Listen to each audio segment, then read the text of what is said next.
So,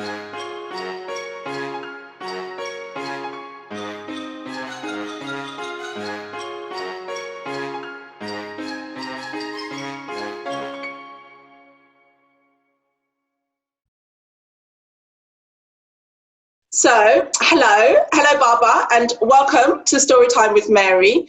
So, Storytime with Mary has been going just a little over a month, and it's been phenomenal. Our main aim is to support children to develop.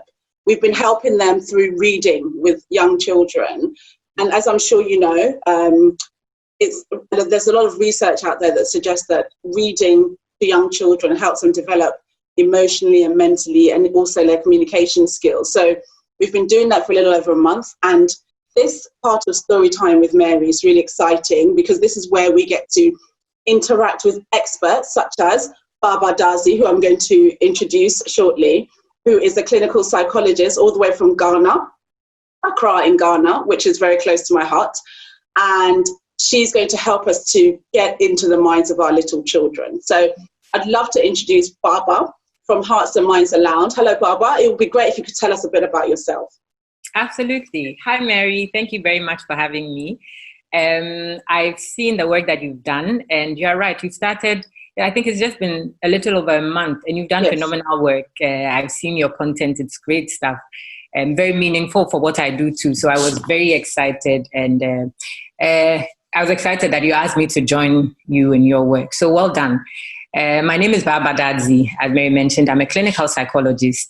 When I started Heart and Minds Aloud, I mentioned that I was still in training because I had internships to finish here and there. Thankfully, I'm done with that. I'm licensed and working full-time. I started Hearts and Minds Aloud as an initiative alongside my work. It's very much rooted in what I do because the goal of Hearts and Minds Aloud was to create emotional awareness among people generally, because the plan was to do it among different cultures. But I wanted to start from Ghana at home because, of course, that's where I am. It's close to my heart too. But also because I realized that mental and emotional health isn't something that people talk about a lot. First off, because we're not aware. Yeah. And secondly, because somehow it's become an uncomfortable, or it's always been an uncomfortable thing to talk about.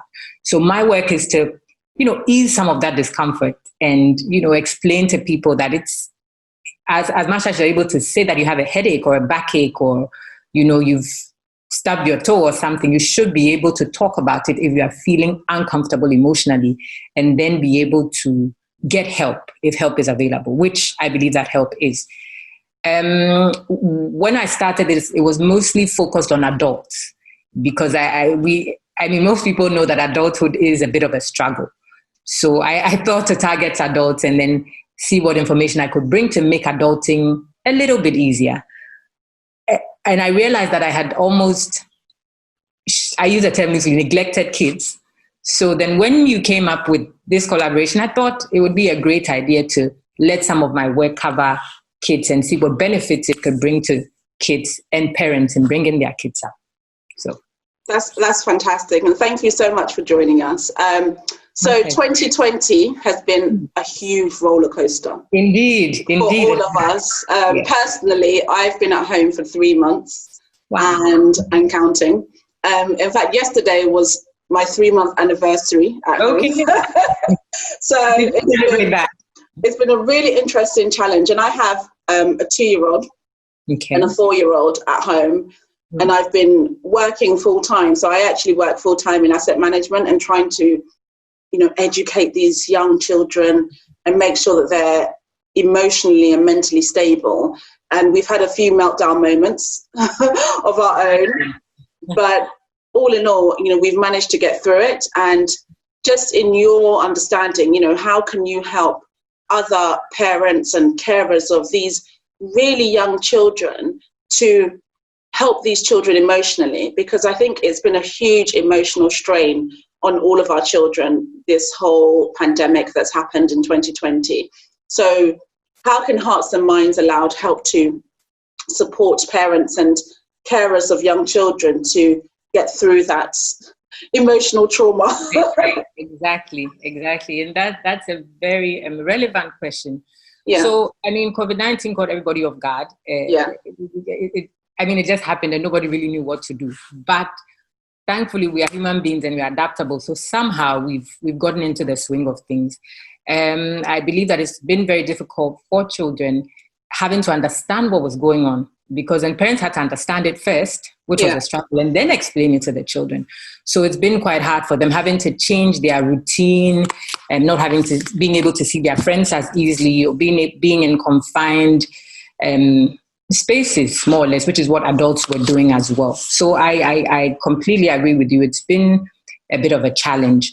What I hope to do with Hearts and Minds Aloud is to help children, help the parents, first of all, to have an awareness of the emotional strain that this might be having on them, and the fact that it might be very easy to transfer that strain onto the children. Okay, this is in spite of everything that's happening, I believe that the arrangements, that COVID-19 has, the arrangement that have emerged from COVID-19, which is that parents get to spend more time with their children at home, is a little helpful in that, parents get to bond with their children a little more, which ordinarily they may not have the opportunity to do because they're spending so much time at school and all of that.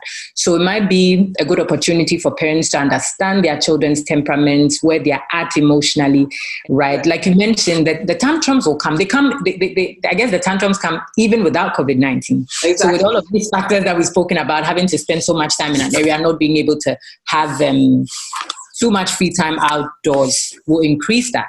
So yes, helping parents understand where they are, building a little more emotional awareness for parents, and understanding where their children are at emotionally too, and then trying to find strategic ways in especially communicating with them, first of all, because I feel like if you can't get a message across, then you can't even do much. And then, basically helping them build an awareness of themselves too, an emotional awareness too. Perfect. No, that's amazing. And obviously, as one of those parents of these very small children, it's been an emotional time for all of us. Right. Do you have any tips, maybe just 3 or 4 tips that for parents that have struggled through this time? As a full-time working mum myself, I go to work. So usually, I know this is now the new normal. In the old normal, I used to get up really early in the morning, and I would leave the house by 7, drop the kids to my mom, and and somebody else would take them to school and pick them up, and I would come home at 7, and we'd play a bit, we'd have some great time, and we'd read a book, and then we'd go to sleep.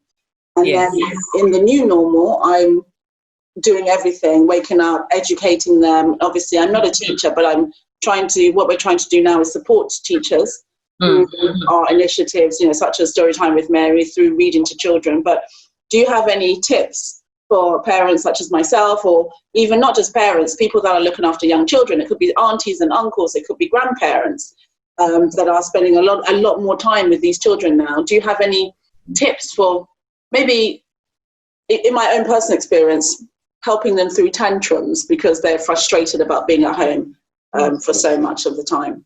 Of course. So, the first thing that I would say, it seems like an obvious answer, but it's not that easy to do. The first thing would be to encourage parents to stay calm. Like I said, it sounds very easy to say, but when you're in the situation, it's not as easy to do. So I guess it would be great for parents to start building some kind of resilience during this period, because the tendency for you to sort of clash, for want of a better word, clash with your children is quite high.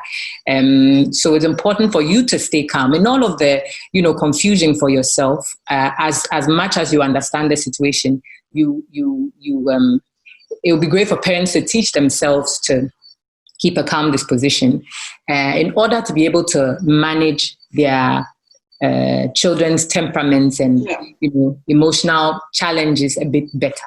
Otherwise, unfortunately, it won't work, because at least parents are able to reason themselves out of it much better than children are able to. So I guess calmness is key. Also making very good use of the quality time at home. It's almost a given. You can't help it because they are there. You are there, and you have to engage them somehow. So taking time to hear them, because like you mentioned, before COVID-19, there were extremely busy schedules that, you couldn't do much about. And so quality time with children was much less than it is now. So maybe now is the time to, take time out to listen to your children, what they are saying, what their challenges have been, understand how they play. Sometimes, there's a thing called play therapy that I've come to like. Yeah. Sometimes children communicate a lot to you through how they play. And ordinarily, you may not be spending as much time around them to observe how they are playing and what they are playing with. So this might be a good time to pick up messages. They're not so loud messages that they might be sending about, how they are doing generally, how they've been doing in school, how they are adjusting, how they are developing. So I think it's also a very good time for parents to observe and bond with their children. That's an upside of, or at least you can think of it as an upside of all of this. And that it's not all doom and gloom. No, definitely not. I think every cloud has a silver lining. Absolutely. I'm really interested in your, your playtime and how we can support children through play. Because playing is a really important part of childhood. And, my children, they go to nursery and they learn through play. So how important is playing in your experience to children and developing them emotionally and mentally? Yes. So play, play is very important. I can't overemphasize the value of play. Yes, there might be cultural differences, but I think even in our culture where maybe at some point you would be tempted to think that a child was playing too much, they were wasting too much time in playing. Even with such cultures, you realize that fundamentally there's play incorporated in some part of the child's development. And it's extremely important because I think it's one of the most basic ways for the child to express themselves.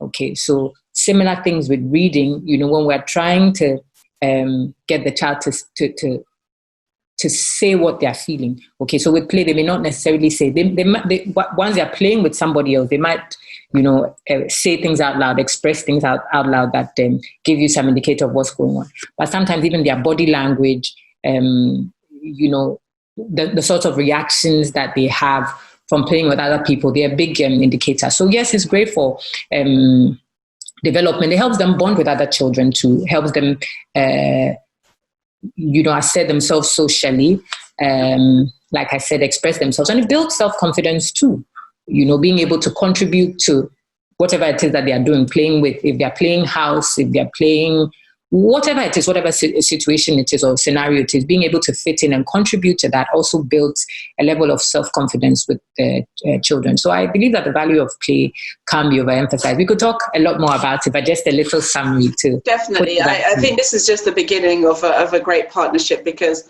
I'm really excited about this, because for me, and I'm sure a lot of other parents and carers out there, it's been a really emotional time, 2020 so far. So what we're trying to do with this series with you, Baba, is to help answer any of those questions. So, this is going to be on the Storytime with Mary online website.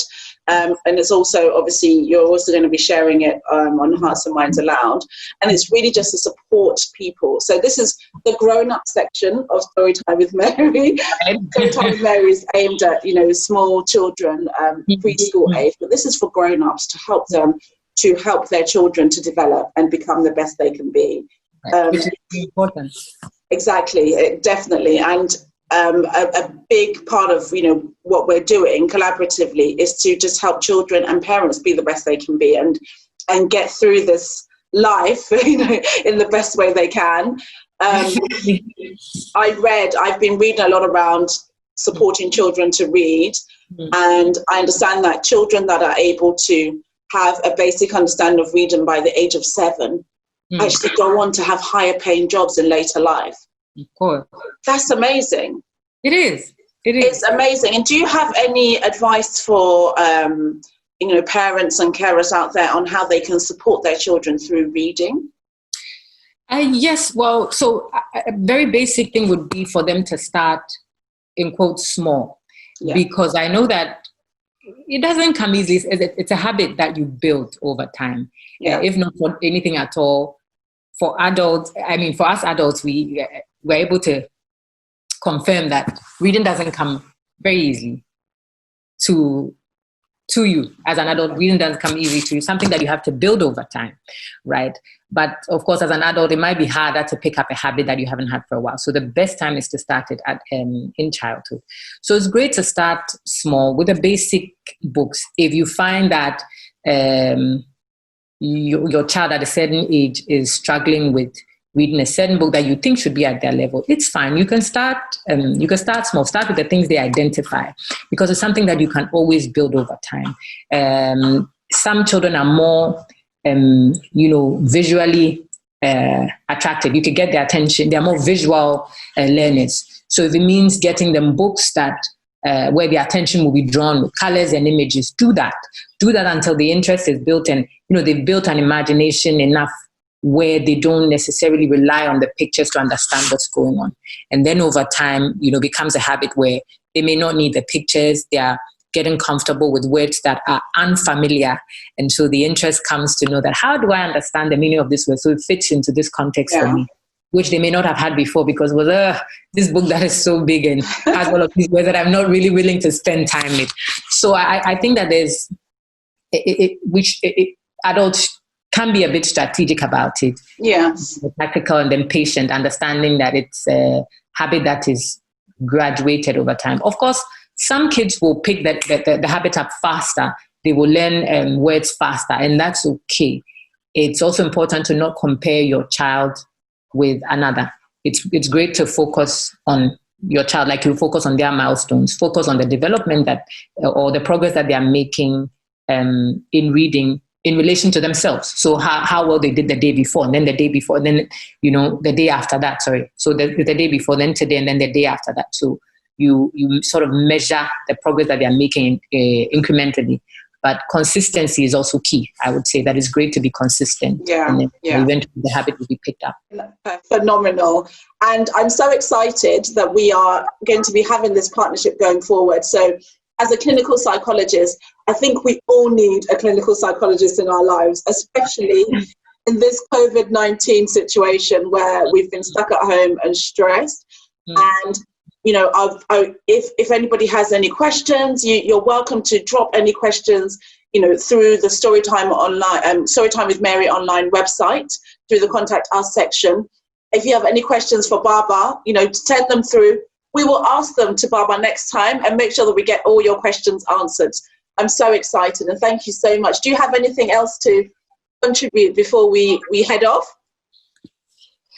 No, Mary, I think that for a first session, we've covered very relevant material. So I will also say a big thank you to you for having me. And I look forward to working with you and, yes, bringing out meaningful information to the public.